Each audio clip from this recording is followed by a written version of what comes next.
السلام علیکم۔ اگر آپ نے ابھی تک ہمارا چینل سبسکرائب نہیں کیا ہے تو اس کو سبسکرائب کریں اور بیل آئیکن کا بٹن بھی دبائیے تاکہ ہر آنے والی ویڈیو آپ کو بلا زحمت ملے، اور اس ویڈیو کو لائک بھی کیجیے گا اور صدقہ جاریہ سمجھ کر شیئر بھی کیجیے گا۔ جزاکم اللہ۔ الحمد للہ وکفا والصلاة والسلام علی سید الرسل وخاتم الانبیاء اما بعد فاعوذ باللہ من الشیطان الرجیم بسم اللہ الرحمن الرحیم قال اللہ تعالی فی کلامہ المجید ورتل القرآن ترتیلا صدق اللہ مولانا العظیم۔ معزز ساتھیوں، بہت سارے دنوں سے یہ سوچ رہا تھا کہ تجوید کے صرف ایسے قواعد کو جمع کیا جا سکے جس کو انسان پڑھ کر قرآن مجید کی صحیح تلاوت کر سکے۔ الحمدللہ بہت سی محنتوں اور کوششوں کے بعد تجوید کے اس مختصر کورس کا انعقاد کیا جاتا ہے، اور انشاءاللہ یہ کورس 10 سے لے کر 15 لیکچرز پر مشتمل ہوگا، اور انشاءاللہ یہ کورس آپ کو بہت زیادہ فائدہ دے گا۔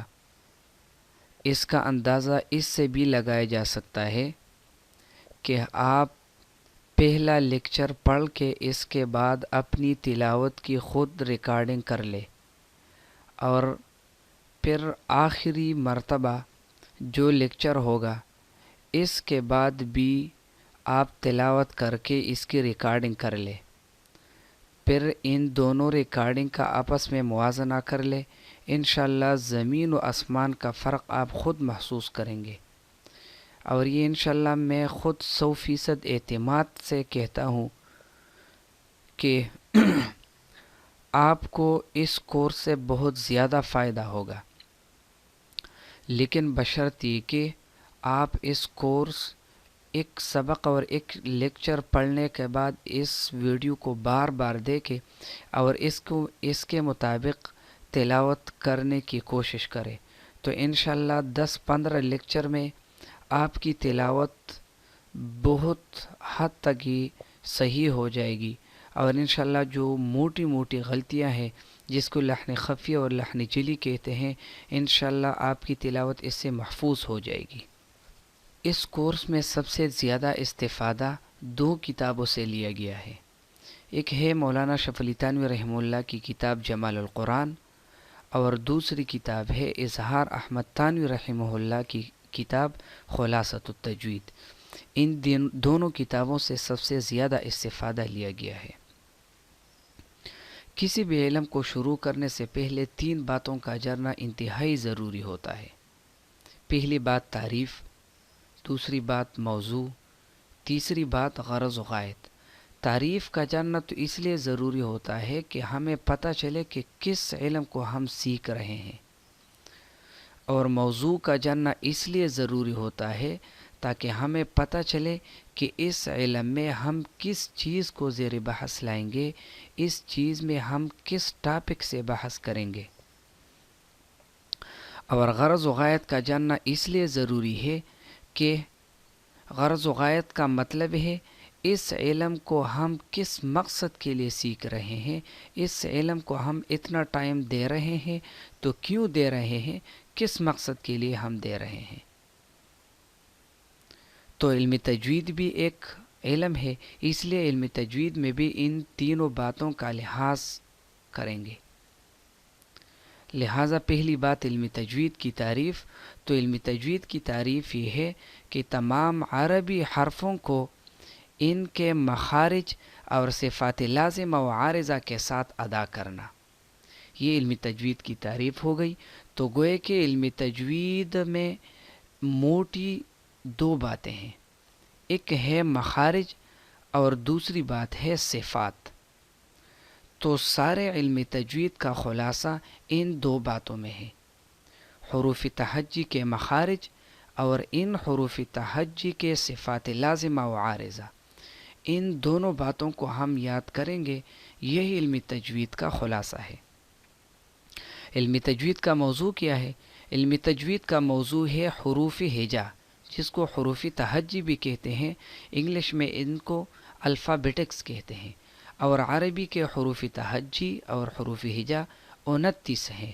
تو گویا کہ علم تجوید میں ہم حروف تہجی سے بحث کریں گے۔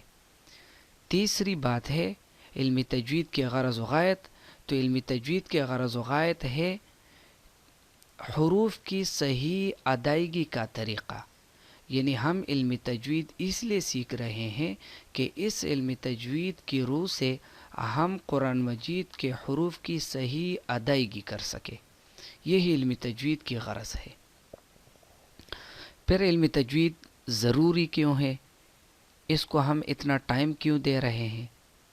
تو دیکھیں، قرآن پاک کو تجوید کے خلاف پڑھنا یا غلط پڑھنا لحن کہلاتا ہے، یعنی قرآن مجید کے تجوید کے جو اصول ہے اس کے خلاف پڑھنا یا بالکل غلط پڑھنا، اس کو لحن کہتے ہیں۔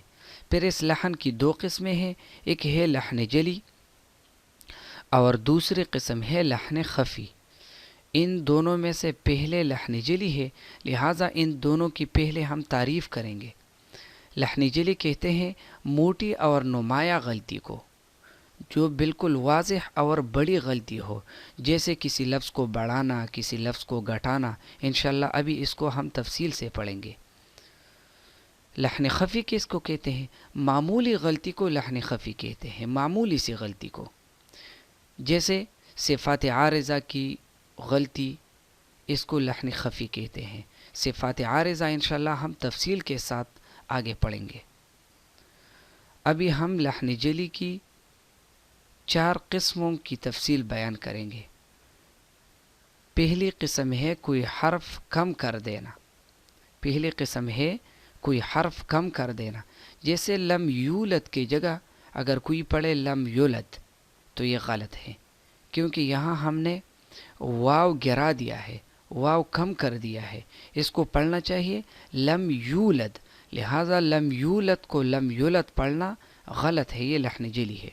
لحن جلی کی دوسری قسم ہے ایک حرف کی جگہ دوسرا حرف لے آنا، جیسے الحمد کی جگہ الحمد پڑھنا یا الحمد پڑھنا، یعنی ہا کی جگہ ہا یا خا پڑھنا۔ اسی طرح قاف کی جگہ کاف پڑھنا، جیسے قلبن کی جگہ کلبن پڑھنا۔ اسی طرح ثا کی جگہ سین پڑھنا، جیسے ثوابن کی جگہ ثوابن پڑھنا۔ اسی طرح ذال کی جگہ زا پڑھنا، جیسے ذالک کی جگہ ذالک پڑھنا۔ اسی طرح ضاد کی جگہ ضا یا دال پڑھنا، جیسے ولضالین کی جگہ ولضالین یا ولضالین، یہ دونوں طرح غلط ہے، اور یہ غلطیاں ہم اکثر کرتے رہتے ہیں۔ لحن جلی کی تیسری قسم ہے کسی حرف کا بڑھانا، جیسے بسم اللہ کی جگہ بسم اللہ پڑھنا، یعنی با کے بعد یا نہیں، اس یا کو ہم بڑھائیں اور بسم اللہ پڑھیں تو یہ غلط ہے۔ اسی طرح لم یلد کی جگہ ہم پڑھیں لم یالد، لم یالد، تو گویا کہ یا کے بعد الف بڑھا دینا، یہ بھی لحن جلی کی ایک قسم ہے۔ اہدنا کی جگہ اہدینا، اہدینا، یعنی دال کے بعد یا بڑھا دینا۔ اسی طرح کفون کی جگہ کفون، یعنی فا کے بعد واو ساکن بڑھا دینا، یہ بھی ایک قسم کی غلطی ہے لحن جلی کی، اس لیے اس سے بھی اپنے آپ کو بچانا ضروری ہے۔ چوتھی قسم لحن جلی کی ہے حرکات و سکانات میں کوئی بھی غلطی کرنا، یعنی زبر زیر پیش میں غلطی کرنا، زبر کی جگہ زیر، زیر کی جگہ پیش وغیرہ، اسی طرح یہ بھی لحن جلی کی ایک قسم ہے۔ چند مثالیں دیتے ہیں۔ الحمد کی جگہ الحمد، یعنی لام کے اوپر سکون ہے، اس کے اوپر ہم زبر لائیں اور الحمد پڑھے تو یہ بھی غلط ہے، اور یہ غلطی اکثر ہم کرتے رہتے ہیں۔ دوسری مثال ہے اہدنا الصراط المستقیم، اس کی جگہ ہم یوں پڑھے اہدنا الصراط المستقیم، یعنی ہاں کے نیچے ہم زیر پڑھے تو یہ بھی غلط ہے، بلکہ اہدنا الصراط المستقیم. انعمت کی جگہ انعمت یعنی نون پر سکون ہے، سکون کی جگہ ہم پڑھے زبر پڑھے تو یہ بھی غلط ہے. انعمت نہیں بلکہ انعمت. کفون کی جگہ کفون پڑھنا یہ بھی لحن جلی کی قسم ہے، یعنی فا کے اوپر پیش ہے، پیش کی جگہ ہم سکون پڑھے تو یہ بھی غلط ہے. تو یہ لحن جلی کی 4 قسمیں ہو گئی. اب لحن جلی کا حکم کیا ہے؟ آگے لحن جلی کا حکم ذکر کر رہے ہیں کہ لحن جلی کا حکم یہ ہے کہ اس قسم کی غلطی سے اپنے آپ کو بچانا انتہائی لازم ہے. بعض اوقات اس سے معنی بگڑ کر نماز بھی جاتی رہتی ہے. یعنی یہ قسم غلطی کی یہ قسم، اس سے اپنے آپ کو بچانا انتہائی لازم ہے. کیوں؟ وجہ یہ ہے کہ کبھی کبھی ہمیں تو معنی کا پتہ نہیں ہوتا، لیکن معنی اتنا بگڑ جاتا ہے کہ اس کی وجہ سے نماز بھی چلی جاتی ہے. لحن خفی کی تفصیل ہو گئی لحن جلی کی. ابھی لحن خفی کی تفصیل کر رہے ہیں. تو لحن خفی فرما رہے ہیں کہ حرفوں کے حسین ہونے کے جو قاعدے ہیں ان کے خلاف پڑھنے کو لحن خفی کہتے ہیں. یعنی حرفوں کے حسن کے لیے علم تجوید میں جو قواعد مذکور ہے ان قواعد کے خلاف پڑھنے کو لحن خفی کہتے ہیں. جیسے ربنا، دیکھیں را کے اوپر جب زبر یا پیش ہو تو اس کو ہم پر پڑھیں گے، اس کو موٹا پڑھیں گے. لہٰذا ربنا کو ہم ربنا پڑھیں گے، را کو موٹا پڑھیں گے. اب را کو باریک پڑھنا ربنا یہ لحن خفی ہے، کیونکہ ربنا میں جو حسن ہے ربنا میں یہ حسن نہیں ہے. لہٰذا حرفوں کے حسین ہونے کے علمی تجوید والوں نے جو قواعد ذکر کیے ہیں ان قواعد کے خلاف پڑھنے کو لحن خفی کہتے ہیں. لحن خفی کا حکم کیا ہے؟ تو کہتے ہیں کہ یہ غلطی پہلی غلطی سے ہلکی ہے، لیکن اس سے بچنا بھی ضروری ہے. یعنی یہ مطلب نہیں کہ لحن خفی کی غلطی لحن جلی کی غلطی سے ذرا ہلکی ہے اور خفیف ہے، لہٰذا یہ غلطی اگر ہم کریں تو کوئی پرواہ نہیں، بلکہ اس غلطی سے بھی اپنے آپ کو بچانا ضروری ہے. سبحانک اللہم و بحمدک، اشہد ان لا الہ الا انت، استغفرک و اتوب الیک. السلام علیکم ورحمۃ اللہ وبرکاتہ.